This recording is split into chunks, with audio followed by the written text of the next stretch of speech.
Welcome to the Healing Through Connection podcast of the JCA Counseling practice, where we spread hope, encouragement, and above all, provide accurate mental health education in a misinformation TikTok world. I'm your host, Erica Gregory. I'm a marriage and family therapist and the owner of John's Creek and Alpharetta Counseling.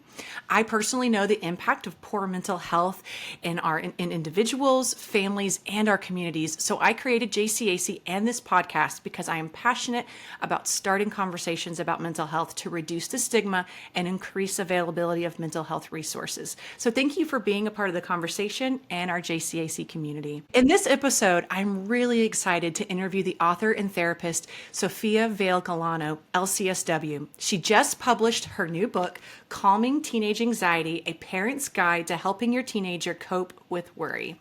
Sophia is a licensed clinical social worker in the state of California and has practiced counseling with teens and their families since 2015. She's also lectured with parents how to effectively help their teens with anxiety that ultimately led to the creation of this book. So welcome, Sophia. Thank you for joining me. Thank you so much for having me. I'm excited for us to chat. As I read this amazing book, one of the things that stood out to me the most is this isn't a data dump of anxiety statistics, a heavy read for parents. It's truly a guide. I really appreciated that. It gently but clearly helps parents understand their powerful role that they play in their teens' anxiety, whether it's their growth towards adulthood, their own influence on the conversation, what they're modeling for their teens, the pressure they're putting on the academics and extracurriculars, how you model through your own mental health care. In today's highly competitive, technology-saturated world, this book really helps parents with cutting through all of that and get to the brass tacks of let's just talk about how to have a conversation. So I really appreciated that. To start with, in our questions, let's start with just what led you to write this book and the impact you hope it makes on parents. Oh, thank you so much for, the kind words. And also, that was really my intention with this book is, I wrote this book wanting to provide a general blueprint for parents, to pick up and say, this is accessible, this is very doable. My goal in writing the book was for the book to appeal to the parent with a PhD and the parent who didn't finish high school, so really to make this very universal and, just feel very doable. Again, it's a very complex topic. And oftentimes, and this kind of leads into your question, we, have these conversations around how anxiety for teens is at this all-time high. It is this crisis. It's really scary. It's really concerning, but that's it. We don't really have, kind of the next step laid out for us of what do we do with that. So that was really what I wanted to do writing this book. One thing I also noticed that your book and the structure is this approach of using reflective questions, of asking the parents to reflect on their time as a teen, Yes. or how they might feel if they were in this circumstance. Can you share a little bit about what your intention was with using that and kind of helping bring parents kind of in on the process that way? Yes.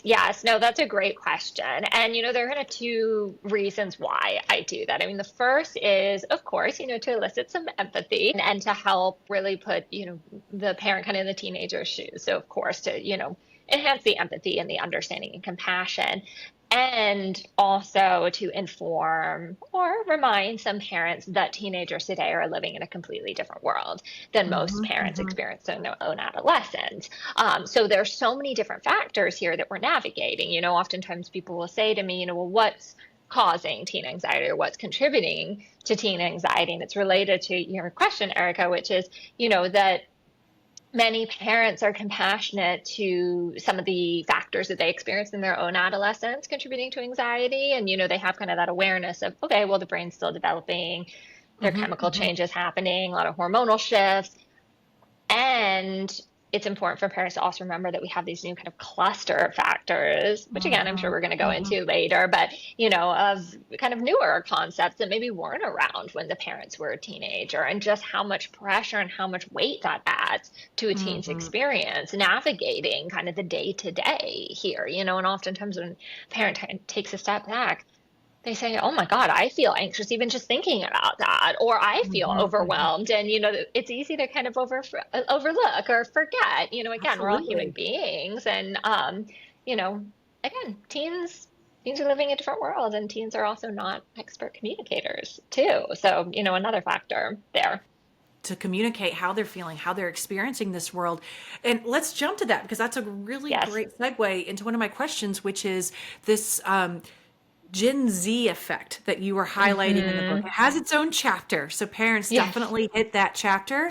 Yes. Can you share more about what the Gen Z effect is and how parents can be more mindful of how different a teen is walking through today's Hmm. society than what you and I grew up with? Yes, yes. And I call this the Gen Z effect because I personally feel like the Gen Z is really the first generation where we're really, really seeing this. Gen Z effect is, the impact of technology, the impact of social media, and then on Mhm. top of it, the increased collegiate competition, academic stress, just how much those have shifted too. But I Mhm. really think of kind of as like the big ones here that really feel very, very different for most parents today are the technology and the social media piece. Mhm. And for parents to imagine what their life would have been like if they were a teenager where everything was on social media or Mhm. everything was kind of like broadcast to the internet and it was just a constant comparison trap, at Where, that like in high level. school, you would only experience the bully or the stress or the Yes. social anxiety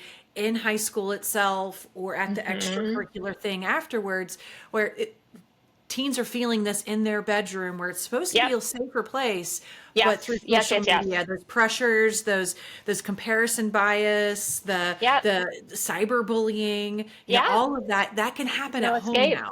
There is no Yes. escape. There's Where no in our escape. generation, this is a funny story. I remember saving my phone number on the first Nokia flip phone and Yes. having no idea how to type Good my times. name out, like with Yeah. the d, Yes. e, and I remember Yes. going, how do I write my name? This is, I know how to type my number, Times but have uh, changed, right? and Hmm. that was, I think, my senior year in high school, right? Yep. And so Yep. that was even when cell phones were becoming a more common thing of everyone carrying one. Wasn't until my Yep. high school years were over, rather Right. than it being all consuming with instant connection, expectations that you should always be contactable, Right. and then this Right. constantly having to put your best face forward on social media to look Yes. like you're having an Yes. awesome time, even if you're not. 100%, 100%. And oftentimes, even if a teen kind of logically knows that, well, for so many teens don't even, kind of have that connection there that, oh, these people are just putting out what they want the world to see. Like they're not Mhm. really seeing what goes on behind the scenes. They're But not even seeing if you it's, stressed out about that test or yeah, crying after that friend said that thing. We're not posting yes. those things. No, totally. And that's why, I bring up this concept of kind of like the highlight reel, which is, having these informed conversations with teenagers about what social media actually is and talking about the Mhm, highlight mhm. reel of, even if there is a tendency to compare yourself to what's going on in social media, to remember that you're only seeing kind of segments of someone's life and they're presenting what they want the world to see. I take a different stance than many people, which is I'm not against social media at all because I do think that there are some positive resources on social media, and I talk a lot about this, and I'm sure we'll get I'm into sure. the Yeah, nitty let's gritty of this unpack too. that while we're here. Why don't you? Because some parents have the policy of like no social media, completely cutting that off in my teen's life. Why Yeah, don't you encourage that? Why do you yeah, encourage yeah. more what you would call a healthier relationship with social Right, media? right. Well, I want to preface, first of all, for everything that I say here, by the way, I always just like to remind everyone that I am providing a general overview here. So, of course, Mhm. there are going to be emergency situations that, this isn't going to apply to, or there's going to be Sure. exceptions Yeah. to this. Like, of course, if someone is in danger, if there's something illegal going on, the same thing Mhm. with my approach to even, like communicating with a teenager about anxiety. I like to, kind of facilitate more of an active listening approach versus kind of fixing solution of, but if a teen is suicidal, we want to take action, so I just always like to remind Mhm. everyone what I Mhm. say, this is general, emergency situations do not apply here. With that in mind, why I take this approach of let's use social media in a way that's a little more healthy or modified is that social media isn't going anywhere. So often, what Right. happens is when a parent restricts their teens' access to social media, what happens when the teen is 18? What happens when the teen moves out? Or what happens when the teen does have access to social media? They don't have the skills to use it in a way that's in a healthy manner, Mhm. in a way that they're going to say, okay, I know that this is a highlight reel. I know that I'm only seeing what someone wants me to see. I know that, because I've had years of practice, I've had conversations with my parents. I know that I feel comfortable muting pages I don't want to follow. I feel comfortable Mhm. blocking people I Mhm. don't want to see. I'm okay with, maybe I want to sprinkle in some pages there that are actually really positive, or Mhm. more for my Mhm. hobbies, or resources for my mental health. Like, I know how to do that. Whereas the teen who maybe has been prohibited is just exposed to it, with no tools. So that's Right. really where I come from with it. And I really do believe that there are some positive pages on social Yeah, media. absolutely. So it's about helping your team navigate this and come up with Yes, tools and resources to make this a positive experience rather than a heavy and negative experience of, you definitely. know, what are your hobbies? Let's follow some pages that are really inspirational around those hobbies rather than Yeah, like negative and down saying or yeah, yeah. Sprinkle it in, and Mhm, of mhm, course, I go into more detail about this in the book. Most teens are not joining social media because they want to follow pages run by therapists. No, of course mhm, not. mhm, They're going to follow pages of their friends or influencers, but it's about engaging in a conversation with your teen of, how do you feel when you look at these pages? What mhm, comes up mhm, for you? If you're feeling really negative when you go on social media, how do you feel about using the mute button? What do you think that would be like for you to temporarily restrict that person? Or what are your thoughts on sprinkling in some of those other pages there? mhm, Even if you want to mhm. follow everyone that you follow and you don't even go out, and kind of cut them off your follow list, but like, you want to sprinkle in some, pages that maybe elicit some joy, like maybe that's a approach we could take and kind of just Mhm. explore that.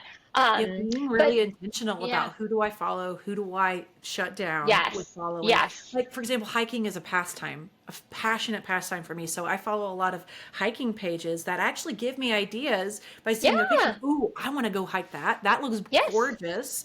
And yes, so it gives me actually inspiration of like, what am I going to do in a few weeks or a trip I can yes, plan. And yes, so it yes, becomes more of a like hope seeking opportunity. definitely. Yeah. Yeah, and I really do believe, again, full transparency, there's a lot of negativity on social media. So I, don't want Absolutely. it to sound like I'm, turning my eyes, away from that.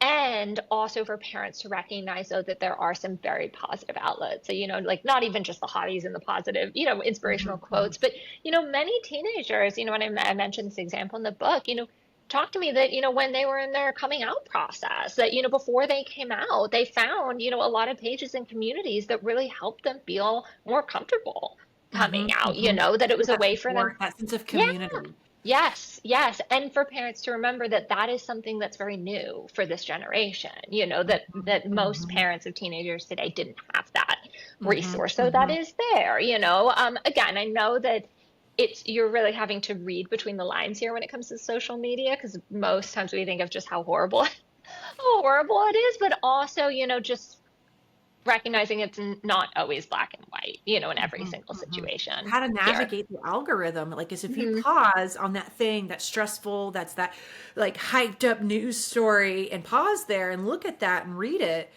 the algorithm knows that. So if you go, "Oh, Yeah, stress," swipe right past it, the algorithm goes, "Oh, you don't want stress, I'm not gonna give you as much."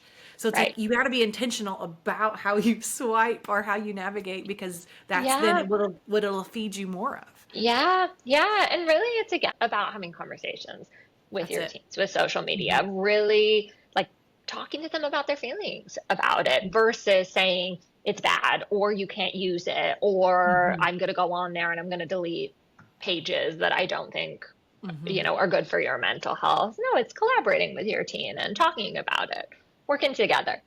And speaking of conversations, there's a whole section with multiple chapters on having conversations, how to really engage these dialogues with your teen.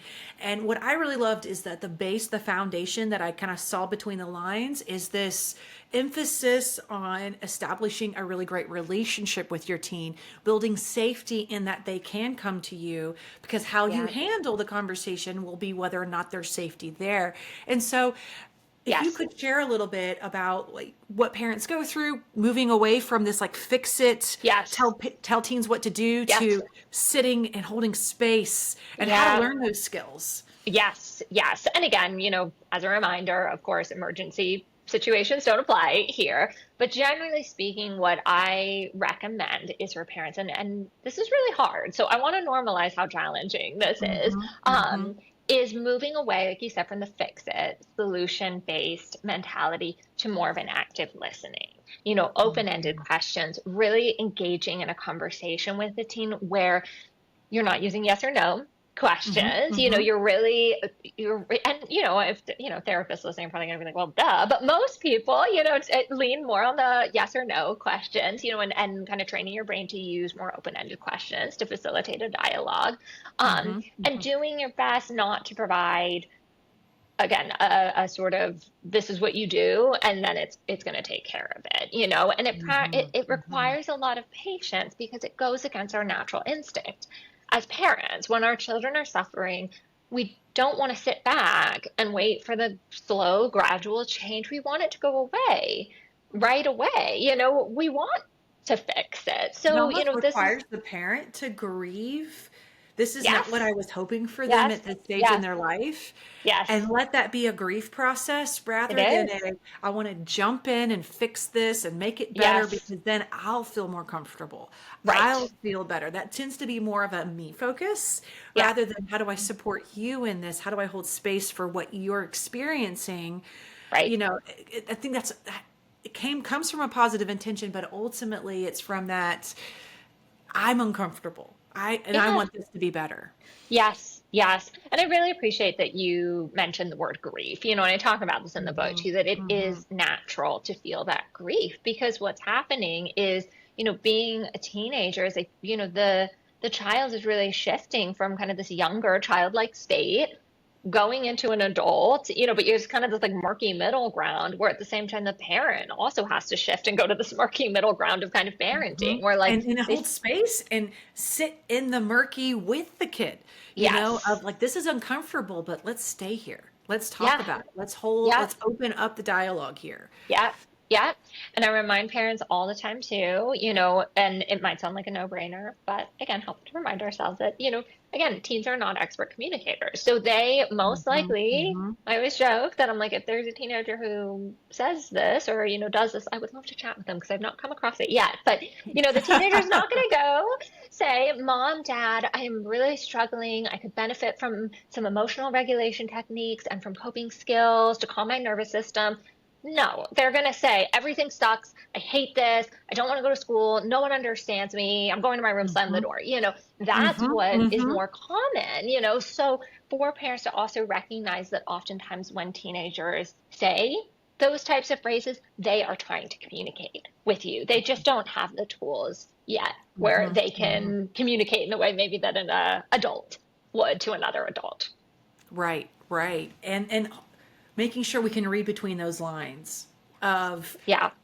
what I'm sensing looks like bad behavior, Hmm. but what's the source of the bad behavior? What's causing them to Yeah. say everything sucks and slam the door? So one, it's like holding that boundary of what's okay and not okay and how we express, but then at the same time going, and does this mean there's something more going on? How do Right. I ask about that? How would you encourage a parent? Let's go with that example. The teen comes in, slams the door, everything sucks. How would you recommend a parent approaching that? Yes. So I recommend a parent approach this from a learning and inquisitive mindset. Mm. Seek to Mhm. learn more. I would Mhm. love to Mhm. hear a little bit more about that. Would you share some more with me? I'd love to learn what that's like for you. Mhm. Please tell me a Mhm. little bit more. It's also okay, though, if the teen is not willing to talk about it, for the parent to also revisit at a later time. Again, unless, Mhm. of course, an Mhm. emergency, it's sometimes it is actually unhelpful to push and push and push. Let's say the teen slams the door, goes to the room, and the mom's like, no, no, no, like talk to me. What is that like for you? I want to hear. I want to be there. But the teen is just like, I need my space. I Completely don't want to shut talk. down. It's Yeah. okay. It's okay. Revisit at a later time. And Mhm. also, Mhm. and I go into this too. I know I keep saying that phrase, but there's more details, of course, in the book about also ways to modify where you have a conversation, what types of Yes. settings, what's going to help the teen open up more.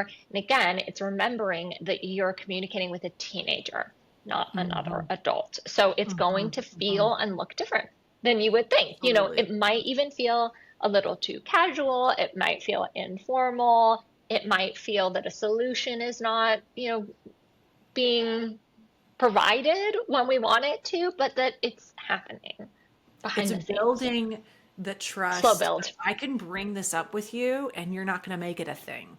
You're Right. not going to take it to extreme that, you may not get where you want in that first dialogue, but you may, and after three conversations, because the teen, your kiddo needs to know, like, how are you gonna, they're watching you, how are you gonna handle this? So should I Yeah. bring this Yeah. up again? Can I even talk to you about this? Is Right. what they're kind of assessing here. Right. And most teenagers too, and this is so hard with being a parent because most teenagers are also not going to express their gratitude to you. They're not going to That's say true. like, Yes. I'm so grateful that you've been there for me and I feel so safe talking to you. They're going to be like, okay, or they're Thanks. going to bring it up again. But them talking to you is how they are expressing their Yes. gratitude. Them And who bringing knows? it up, that's a huge Yes. deal. Yes. Yeah. And then It in years reminds to me of come a when they time have when kids. a preteen, so maybe like 10, 11-year-old client, so I do play therapy as well, so I work with the younger kiddos, Nice. came in and just threw themselves on the couch, had their head, they're like, oh, I just can't even do this today.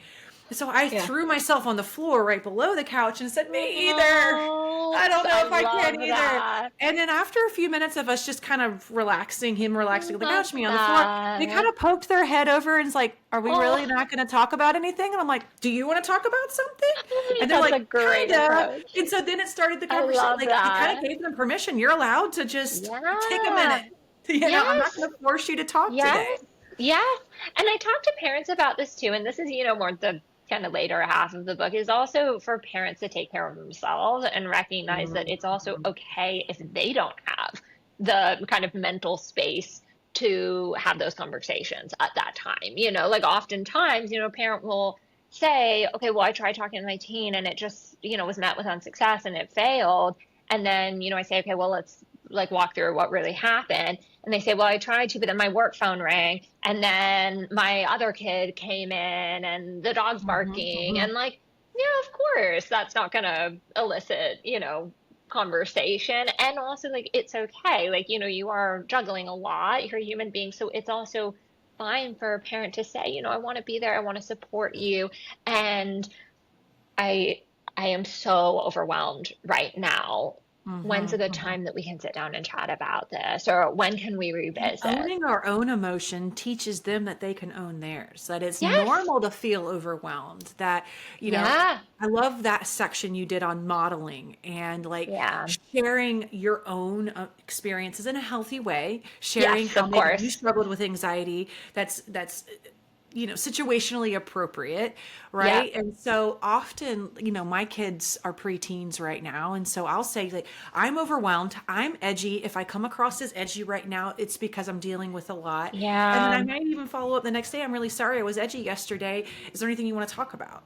Or is there anything I missed That's yesterday? And so lovely. I love it's just like that. owning that, like, I'm not perfect either, and I'm You're a not always human. okay, Yeah. And so it gives them permission to not be okay too.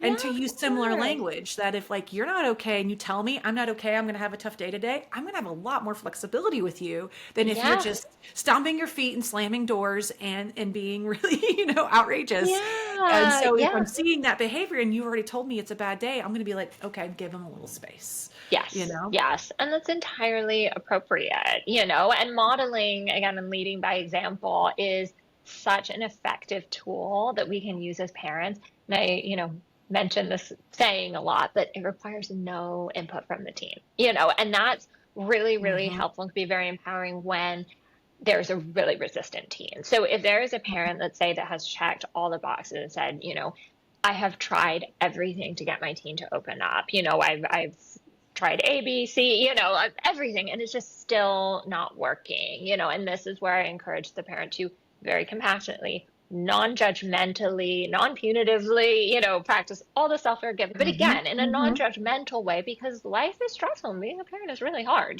so Right. like I don't expect parents to, just be kind of totally zen all the Mhm. time.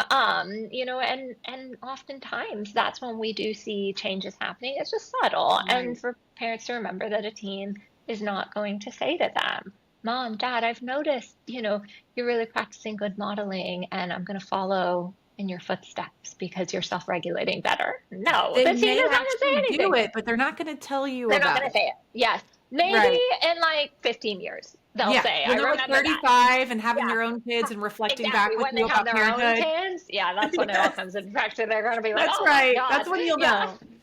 totally. Totally. But So a thank you. dynamic I see a lot with my parents Mhm. is that they don't give themselves permission.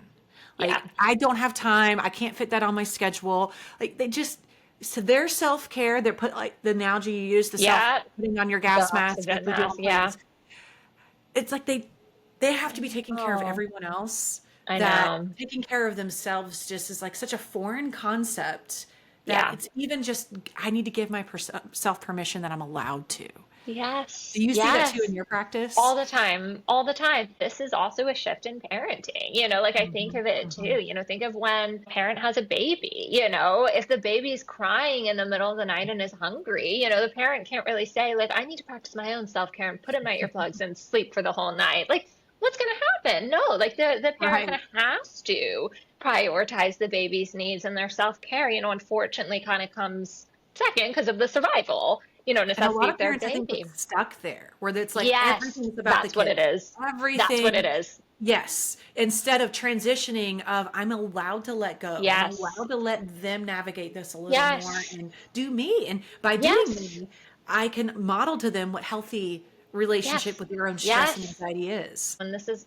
hard for some parents, but that is really good for the teen because it's also that's how the teen builds healthy self-esteem, and that's how they build Yes. resilience, recognizing that they can also take care of themselves. They don't need the parent to, always kind of be fixing things or providing solution. And, that could be a whole nother conversation in itself, talking about kind of like Hmm. Hmm. enabling versus, kind of boundaries. I kind of touch on it in a chapter. That's really the topic of my next book that I'm working on. So, stay Oh, tuned tell me for a little more more about about that. that. Tell me about your next Yeah. book. So the next book is really for kind of like the next stage of life. So it's more for kind of like the Mm, 18 to 25-year-old, sort of that like late mhm, teen, early to mid adulthood, mhm, of really, how to support that age as a parent, of really mm, how do you foster independence while still mhm, being mhm. supported. It goes into significant detail about how to support versus enabling, because I'm really seeing a lot more of that in my practice of these kind of adults that are still maybe kind of like stuck in a kind of a younger mentality and are really struggling to kind of take off, to kind of launch into the adult world. So, it kind of goes into more details about that. Mhm, mhm. That's exciting. Thank you. We'll have to do this again when that Thank book's you. out. Yes, yes, yes, yes. We'll stay tuned for that. Yeah, the new term adulting, like that's a Yeah. concept that's new. Well, we've Yeah. always been adulting, but now it's actually Yeah. being used as this transition because I think we're hovering a little too much over our Yes. teens and not giving Yeah. ourselves permission to step back. Yes, and it's coming from a place of care. So that's what's really Exactly. tricky, Hmm. and this is a another piece too, and that's why I really do try to come to this lens of compassion, for parents that are reading the book, if they are recognizing that, let's say they have been enabling their teen too much, and it's time for them to take a step back, that, it comes from a place of care. Those are Hmm. often Hmm. the more challenging cases that I work with are when the parents care too much. Yes. Is, Yes. And teaching them what stepping back can look like. I had one parent, yeah, it's very they hard. actually ended up firing me for this as their counselor, but every single moment of the day was scheduled for this teen. And Yeah. she was shutting down to the point where she was hiding in bed I because mean, she I was feel just anxious thinking about that. sheerly exhausted, right? Yeah. And so going through this, using kind of similar reflective questions that you use of like, what would that feel like if you never had a moment to breathe? Yeah. And well, of course I have a few, an hour a day. Da, da, da. Well, why doesn't she get an hour a day? Why doesn't she get half a day a weekend to just veg Yeah. and Yeah. just relax and Yeah. just the look of sheer like, what are you even talking about? That's not allowed. My teen Yeah. has to be this perfectionistic to get into college, to get into And that that's Harvard. the Gen Z effect. That's a Gen Z Mm-hmm. effect, which is Yep. that like Yep. they need to grind, with They need that to kind of. grind, they need to shine, they need to stand out so that they get into the university, or they get first pick, or what Yeah, have you. And yeah, ultimately what I'm noticing and seeing a trend of is a lot of teens graduating high school, going into college, having no idea who they are and yeah, where they want to go. What is their passion? What are they interested in? What is their natural gifts? They've been grinding so hard on what they should be doing that there is no time to reflect on, what do I want to be doing? And so I right, don't really right. even know who I am. And so Yep. I'm seeing them jumping around with different degree focuses. Well, I tried this. No, I don't like it. And so they ended up spinning their wheels a lot in college Yep. because they're using that time to figure out who they are rather than the high school years, because there is Right. no time to think Right. about who they are. Right. Definitely. And again, that in itself is very, very different in terms of the generation today versus the Hmm. generation of Hmm. most parents of teenagers today. And again, I know that's a blanket statement. Of course, there are exceptions, but generally speaking, we're seeing more and more of that now than we did earlier Absolutely. here. And again, it comes from a place of care. Most of those parents just want We to see want to their set them kid up for succeed. success. And the idea of taking their kind of hands off the steering wheel is very, very scary. Parents will say, well, I know that all the screen time and scrolling on social media, creates anxiety. So what I'm going to do is load my kid up with activities that don't have to do with the screen, but it's so To keep them overloaded. busy so they Yes, never want to yes, yes, use yes. it. Hmm. Yes, Hmm. yes. Which again, like, the concept absolutely makes sense for sure. But then what comes out to is, the kid is in school all day and then has, 5 hours of, dance class or gymnastics, or I'm here in California, they're putting a surf intensive or something, you know what I mean, where like, yes, absolutely no access to screens, which is amazing, but the kid is absolutely exhausted, and it's too much. So it goes back to that kind of Hmm. finding the Hmm. balance, which That's it. is The kind balance. of the overarching theme of kind of how I roll in all these different areas when it comes to social media. It's creating that Balance, healthy balance, yes. not like shut off or all on. It's finding that middle Yes. ground. Right. Yes, yes. And for some people, though, again, emergency exceptions, very extreme scenarios, yes, of course, it's going to lean to one side of the scale than the other. But generally Hmm. speaking, I like Hmm. I like balance. And kind of speaking to, there's not enough time to just self-reflect, to have space to think about who I am, where am I going. I think also what can happen is a dynamic that you highlighted in the book of that don't even realize that what they're experiencing is anxiety. That Yeah, it's yeah. so normalized. It's like a normalization of like, well, everyone must feel this way. Everyone gets this nervous about tests. Everyone's stomach twists like Hmm. this right before they do something big, or something important. And then in fact later when they go into college, that's when they realize that this is anxiety. You give a great quote. I love how you use that in most chapters. It starts with a quote from a Hmm. teen that kind of Hmm. gives an example of the direction the chapter is going. And Hmm. if it's Yes. okay, I'm going to read one of those quotes and Yeah. share a little bit of Thank my own you. experience with that. This is a 20-year-old client. I lived my entire adolescence with crippling anxiety, and I didn't even know until I began therapy in my sophomore year of college. I thought it was normal to feel scared, panicked, and physically sick all the time. No one questioned it, not even me. And the reason I highlighted this quote is because it really spoke to me, because that is in a lot of ways my story too. Yeah. I thought it was totally normal to worry, Hmm. stress, to not sleep the night before a big Yes. event or a band Yeah. concert or a test. That Yeah. was just like, well, doesn't everyone experience it Right. like this?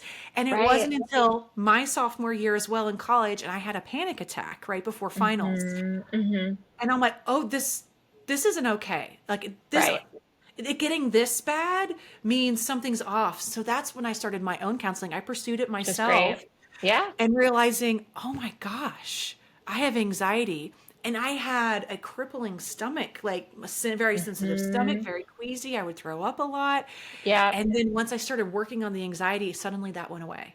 Of realizing Fascinating. that was Hmm. somatic symptoms. Oh my Right. goodness. Like I Right. don't have this. I had upper GIs, lower GIs. I had every test in the book, and it was anxiety the whole time. Right. And Right. so parents, they're probably hearing this going, well, then how do I make sure that this doesn't happen to my teen? What are Yeah. some of the things to look for? What are some of the things Right. you recommend so that you can help your teens see it earlier than later Definitely. years of college? Definitely. Definitely. No, and thank you for sharing that story and your experience because it's so common. I hear this all the time, because, anxiety is so often underneath the surface, like we can be very functioning while still having Mhm, mhm. anxiety, and also been obviously, this is greatly discussed in the book, but it also can impact you in terms of where you live and what's your culture and your family Mhm, dynamic, and mhm. if mental health is something that's kind of more normalized, something more stigmatized, there's a lot to it. So I want to put Right, that out there absolutely. too, that this is a very complex topic. But what I usually recommend for parents is to assess how often and to what extent their teen is Mm. suffering. So Mhm, that mhm. example, and some of what you mentioned, I ask parents that, so like, let's say there's a teen that is feeling nervous before a test, they're feeling overwhelmed, they're feeling stressed, it's a big deal. But, they're able to go and they take the test. They can continue to, business as usual with their other classes. They can get through the Mhm, day, they can attend their extracurriculars, and kind of, move forward. mhm, Okay, mhm. we're not going to want to just like completely overlook that, but like we're going to, maybe that's kind of more standard teenage behavior, as opposed to the teen, let's say, who can't sleep, a wink the night before, like what you're mentioning, Erica, or Mhm, throws mhm, up before the mhm, exam, or, says, I'm so overwhelmed and anxious about this, I can't even complete my other assignments from my other classes, mhm, or I don't mhm, want to do any more of my extracurriculars, or I don't want to go out with my friends anymore, that it's mhm, starting to trickle over into mhm. other parts of their life. We're going to want to take a closer look, or let's say, again, like throwing up, having a panic attack, any of those types of symptoms, of course, we're going to want to pay attention to. And we're going to want to see how often this happens. That's a really great assessment. And one of my YouTube videos, I highlight the difference between stress and anxiety and how stress I is love an that. everyday, it's a factor of life, right? And Yeah, so stressing about the math test can fall under the category of stress, but does the stress end when the math test is over? right, Right? Or does it carry out? Because anxiety, it finds another thing to be stressed out about. It'll pick something to yeah, hyperfixate on or focus on so that it never subsides. Where right. stress is more episodic. Like there's this thing and it's important, Mm, and once it's over, okay, yes, that's a beautiful way of describing it. I love that, and it's Mhm, really true, and it's hard to differentiate the mhm, two as mhm. well. And again, I know I keep repeating this, but teens aren't expert communicators, so it's going to be And they're not difficult for experts on them. what this really is. Like they're Right, feeling some of these things for the first time. Like the taking something as seriously as a midterm or a final, as they're getting into high school and school is feeling a little more serious and the stakes are a little higher because yeah, this is going to go on my application to college and determine where I end up going and if my dreams are going to happen. Where in elementary school, middle school, that isn't, the stakes aren't as high. I mean, they still need right, to study and do well, but it feels different. So this is the first time life is feeling really real. So right. they don't even know how to manage that. So sometimes Mm-hmm. is this a this they don't have the skills yet, or is this do they have chronic anxiety? So Mm-hmm. these are a lot of great questions, but this kind of takes me to a question I have of when is it time to ask for more help? When is it, hey, this is my teen, going through development and experiencing everyday life stress, or is this the cry for help that my teen needs a little more support? Right. How would you suggest parents to assess that? Sure, sure. So obviously, I will say I'm a little bit biased as a therapist, that I'm going to say anytime is a good time to seek support. So, I'm really, really big on preventative care. So Mhm, oftentimes, parents mhm, will say, well, my kid seems a little bit stressed, but they're not super anxious. But, they have mentioned that, there's a lot going on, and I'm not sure. Maybe it would be good for them to talk to a therapist. Like, have a conversation with your teen if they're open and receptive to it, even if it doesn't seem like it's at a full blown level. Like, that's mhm. totally appropriate. And if anything, I really encourage that. But really, most of all, communicate with your teen and collaborate with your teen as to how they feel. So you can encourage your teen to seek help, but I don't recommend forcing a teen to get help again unless an Mhm, mhm. emergency. So if there's, suicidality, severe Right. self-harm, substance abuse, different story. But if a teen is anxious and they say, I'm really overwhelmed. The parents have a sit down, they talk to the teen and say, how do you feel about getting support? These are, my thoughts on this. This is why I think it could be really beneficial, et cetera, et cetera. And the teen's just like, I do not want to do it. I'm not into it. And obviously I go into details of, how to have this conversation, other forms of support. It doesn't have to always be therapy, it doesn't have to be traditional type of support. But if the teen is like, no, no, no, no, no, that's where I encourage the parent to say, okay, I'm going to be very mindful of knowing I have a very resistant teen who does not want to get support. I want to be very mindful that I'm not going to enable here, that my teen is going to have to really learn this on their own, and that's tough. That's really, really tough for parents here. So in a nutshell, anytime is a good time to get support here, I agree as long with that. as it's collaborative. It's never a wrong time Right. to just have someone to talk to. Of course, have it's someone never to going to bounce hurt. ideas off of. Yeah. Never going to hurt. Right. And sometimes I see parents with really, maybe not so much the resistant, like absolutely not, I will not do this, but more of the teens that are super nervous about going, like, I don't know what to expect. I'm already anxious. Now I'm anxious about this. Yeah. It's okay to walk in with them and say, like, I'm going to talk to the therapist for a little bit, and you can see how this feels and what this looks like and how the therapist handles the conversation. Right. And so then you can kind of assess how comfortable you feel with this person. Yes. This personality fit is so important. Getting someone who's experienced in working with that population. Definitely. But then someone who you feel just, it's natural and easy to have a conversation with. Yes. I think that's really, really important too. Yeah, definitely. And that's why it's a collaboration with the teen too, of what would feel best for the teen, what would it look like, and then, like I said, or even like looking at the pictures of the possibilities, like which one of these people do you feel like would be the easiest to open up to? Because a picture paints 1,000 words, Right. Yeah. And then, when having that conversation too, and this is really like the last third of my book of like the very specifics of even like, are there certain specialties that you're looking for, certain types of support? Again, if a teen is like, I do not want to do therapy, I don't like the idea of sitting in an office with someone face to face, that's fine. There are other ways to get support. Or there's types of therapy where it's not just sitting in the office, where you're going kind of out and about and you're going for a walk or you're doing art together. Yeah, exactly. And again, remembering that teens are different than adults. So it's important to keep that in mind. And though they are your child still, usually teens are under 18, there's still a lot of layers of privacy and confidentiality a teen has if they are in a relationship with a counselor. And this sometimes is hard for parents to accept. Of course. That there'll be layers of things that we keep private in the room. And I really love how you used an analogy to help explain this to parents in the book as being a guest, like as if the child's or your teen's life is a TV show and you're showing up as a guest star. Yes. You're not actually you're not the main show. Yes. You're just that person that pops into one of the episodes. Yes. You can unpack that because I really loved that analogy to help parents learn kind of what to expect when it comes to what they will and won't know about the therapy process. Right. Totally. And, I use kind of this analogy of a guest star because oftentimes, again, coming from a place of care and love and concern, a parent wants to make themselves the main character, at least, character number 2 in the child's therapy where they want to be very, very involved. They want to know exactly what's going on because they want to help. It's really, really essential for the parent to take a step back and remembering that this is oftentimes the one place that the teen has that privacy to really share how they feel and to unpack it with a source that's non-judgmental, that's removed from their life. And it's a really good way for parents to practice that, giving teenagers independence, and it also shows the teen that you respect them, that you're starting to treat them more like an adult.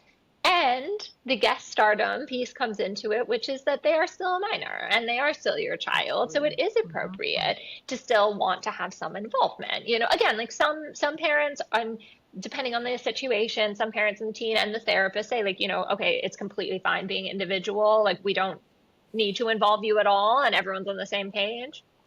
Sometimes that happens, sometimes not. But, it depends on the parent, I have found. Some parents want to be involved in every step. What did they talk about today? What can I do different? And some parents are, just good. Do what you need to do in there. I'll be out here waiting. I've gotten in everyone in between. And one thing I tell parents, and I like to say this in front of the parent and the teen together, so they're both hearing the same message of, like, if your teen comes in and tells me that they really don't like their Aunt Sally and why, all the reasons why they're frustrated at her, I'm not going to turn around and call you and say this is why she Right. doesn't like Aunt Sally. Right. But I will come out and maybe say she's working on her relationships, or Yeah. she's working on setting healthy boundaries in relationships. So you're Right. going to get a general theme and a general gist of like the direction we're taking, Yeah. but you're not going to get the specific details of how we're processing that. That if your teen is seeing a qualified, trained professional therapist who adheres to the therapy laws, they're going to inform you if there's a crisis or a situation that you need to be Yes, involved absolutely. in. Yes. So also remembering that too, that if there is a situation that needs your involvement, that therapist is going to pick up the phone and call you, and if they're Or not, invite you into the session, because that's what a lot of what hey, is this okay? We need to share this with mom. This is really serious. This is Right. really important. I want to make sure you're safe. Would you like me to say it, or would you like to say it, but we need to invite mom into this conversation? Right. So this feels like the teen still has autonomy, but the parents involved and the parents in the conversation with us. Yeah, it goes back to that fun balance that we're often seeking here. But yeah. Absolutely. Okay, so I wonder if we could end with just some really great practical tools. You list so many in the book, but what can be something that a parent can walk away from watching this podcast, something they can apply today, something they can apply this week to really make an impact and a change with their teen? So again, unless an emergency, moving away from the fix-it, solution-based mentality, more towards the curious and inquisitive mentality, seeking to learn what's going on with your teen, using open-ended questions versus the yes or no or the solution statements. And I would say also get creative. Again, you can look at my book for more, details of, how to get creative and what that might look like in terms of where you're having a conversation, how you're having a conversation with your teen, and also to lead by example. And that's something, again, I'm repeating this, but there's a purpose behind it, which is a parent can, finish watching this and they can start that right now. And that literally requires zero input from the teen. It's good for the parent. It's good for the teen. It's good for everyone. Here, it checks all the boxes, And, the last thing I'll say too is also, again, it might sound cheesy, but like not to give up here, that even if it hasn't worked thus far, that there's still hope here, and also for the parent to really credit themselves that they want to help and that they're listening and that they're watching and to give themselves props for that. I think it's really important for parents to practice that self-compassion. It's really hard being a parent. Oh, yeah. Absolutely agree with That's you. That's a big takeaway. It's hard being a parent. Yeah. Everyone listening is probably like, yeah. Well, we just want to validate that experience. Yes. This isn't easy. You're stuck between witnessing someone you love struggle. You want to jump in and swoop in like they were 5 and pick them up and sweep them up and make it all better. But now that they're 15, I can't do that. Yeah. I can't fix this. I can't solve it. And it actually isn't healthy for me to fix it and solve it. It's healthy for me to let them learn how to fix it and solve it. So what is that medium ground between being the parent of a 5-year-old and being the parent of a 30-year-old, which I truly let go of and let them do? That's hard. That's hard to navigate that slow separation. And so it's okay if it's a struggle. Yeah. And for parents, I'm also going to throw this out there. If there are parents who are listening and say, oh my God, I literally don't think that I could not provide solutions. I don't think I'm at that point right now where I can just actively listen. How about even saying to your teen, how do you feel if we come up with some solutions together? That's a nice happy medium. The teen might say, no, I don't want that, but at least, you've tried. There are ways to still provide solutions that are collaborative with the teen if the teen is receptive to it. And sometimes they are, sometimes they will say, okay, sure, what do you think? And they might be like, oh, that's lame. But then there's another, they might be like, okay, well, maybe, and they're thinking about it. So we wait and see. Let's take the little nuggets as wins. Like, okay, maybe. It's like, woohoo! Oh, I always say that. If a teen opens up to their parent for a minute, that's massive progress. If they open up to a parent for 20 minutes, that's enormous, But for parents not to get discouraged, they say, well, my teen opened up to me for 30 seconds and that's it. That's a really big deal, not to get It's a great first discouraged. step. Yeah. Yeah. It's opening the door. Absolutely. Well, thank you so much, Sophia. This has been a wonderful conversation. It was such a joy reading your book, Calming Thank Teenage you. Anxiety. I Thank highly you. recommend it to any parents watching. And again, it's reads as a conversation. It doesn't. This is not a clinical, tough, heavy read. There's great process questions that make you pause and think every other page, and those pauses. The more you reflect, the more you're able to go, okay, I get what it's like to be in their shoes, or again, I can understand a way of asking this question where maybe they'll be more receptive. And so it's just really practical, hands-on. So I highly recommend it. Thank you. And thank you so much for taking the time to Of unpack course. some of everything you have in here. But thank you That's so much right. for having me. Thank you for reading my book, and I appreciate it. And next episode, we're going to be also interviewing another book or another author on how to help with co-regulation with children. So that'll be coming out next month. Nice. So if you like the content today, hit subscribe and we'll see you next time.